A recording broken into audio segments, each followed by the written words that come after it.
तर विलास लांडे पुन्हा एकदा शरद पवारांच्या भेटीला गेलेले आहेत। पुण्यात 4 नगरसेवकांसह लांडेंनी ही भेट घेतली आहे। गेल्या आठवड्यात सुद्धा त्यांनी शरद पवारांची भेट घेतली होती। अजित पवारांसोबतही लांडेंनी चर्चा केली होती। तर एकीकडे आपण बघतोय विलास लांडे हे वारंवार शरद पवार यांच्या भेटीसाठी जात आहेत। त्यामुळे कितीही अजित पवारांचे कट्टर समर्थक असले तरी सुद्धा विलास लांडे हे शरद पवार यांच्या पक्षातनं आता लढण्यास इच्छुक आहेत। या चर्चांना एकीकडे बळ मिळताना पाहायला मिळते, कारण सोबत 4 नगरसेवकांना घेऊन ते गेले होते।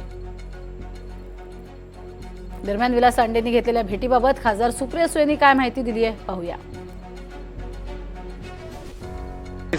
असं काही शिजत नाहीये हो। आमचे सगळ्यांचे 5 दशकाचे ऋणानं बंद आहे आणि अर्थातच विजयदादा शिंदे साहेब आणि आदरणीय पवार साहेब आमच्या तिन्ही कुटुंबाचे अतिशय प्रेमाचे अनेक वर्षाचे संबंध आहेत। कधी राजकीय मतभेद झाले असतील, पण आम्ही वैयक्तिक संबंधात कधीही कटुता कोणीच आणू दिलेली नाही। तुमची स्टेटमेंट्स पहा सगळ्यांचे।